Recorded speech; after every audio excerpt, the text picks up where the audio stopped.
I'm Kansi Methibi, and I run an organization called Daughters of Eve Foundation Uganda, and I live in Mayuge district. Mayuge district is found on the eastern part of the country, and part of Mayuge district is covered by water, and that water is Lake Victoria. Lake Victoria is shared by 3 East African countries, that is Uganda, Kenya, and Tanzania. Recently, I embarked on the tour of Mayuge district on a fact-finding mission so that I can find out whatever goes on in the district in order to realize our mission, vision, and objectives as Daughters of Eve Foundation Uganda. I started with the islands, and the island I started with is called Jaguzi Island, and this island is the administrative island of all the 7 islands, because Mayuge has 7 islands that sit on Lake Victoria. So let's go to Jaguzi Island.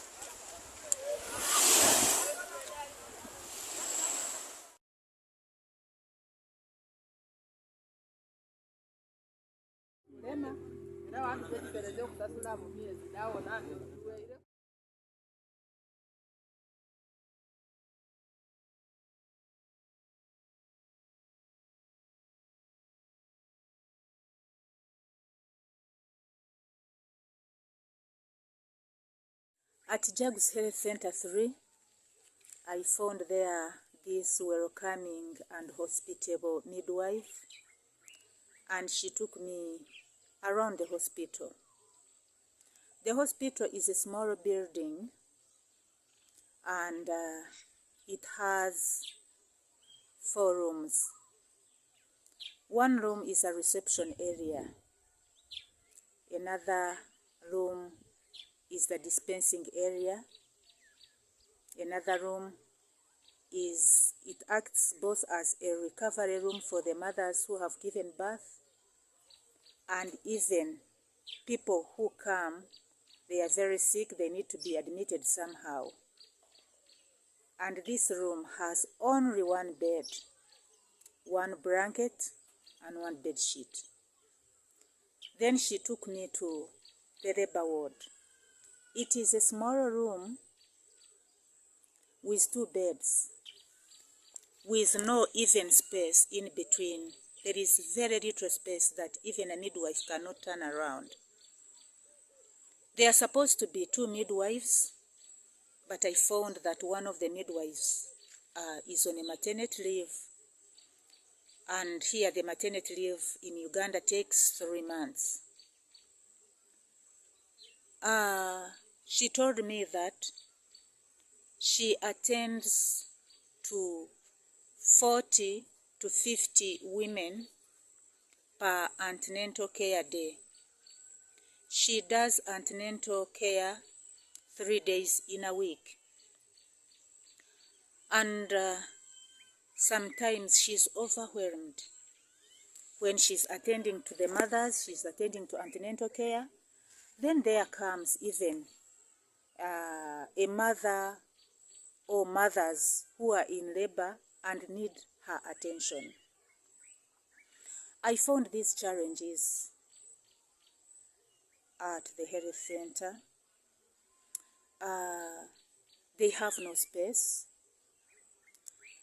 they have no equipment, and the few equipments they have, they cannot use them simply because, like she showed me a box of some forceps and other things, scissors, that she can use while delivering babies, but she cannot because she lacks a machine called an autoclave that is used to heat up those machines or objects or equipment, because she can't risk using them unheated, lest they transmit disease, most especially HIV and AIDS. And many people on this island, many mothers, many fathers are infected with HIV and AIDS. So she lacks space, she lacks equipment. And again, there is mothers die while trying to deliver babies. Why? Because sometimes she refers them to the mainland to have better management, and they find themselves they cannot go there simply because they are poor, as I told you from the beginning. They cannot manage to transport themselves out of the island to the mainland, simply because boats there work on schedule.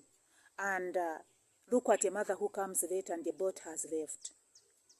Cannot manage to hire a boat. Hiring a boat is somehow expensive. Mothers end up at the birth, at the traditional birth attendants, and they end up dying there. So the midwife was said, I feel very bad. I'm unhappy about that, about losing mothers, because I cannot do much. And the teenagers who come, the underage who come when they are pregnant, they also need medical attention. Better than that, at the Health Center 3, I found recently they had buried a 15-year-old girl who died while giving birth, and it was because she got complications and she could not give birth at the Health Center 3 at the island.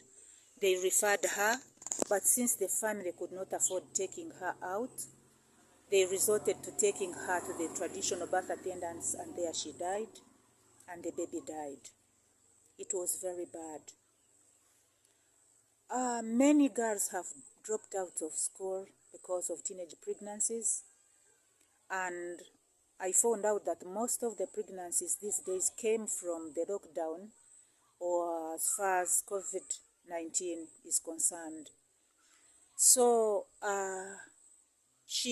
the midwife directed me to some 2 girls at school, at a certain primary school.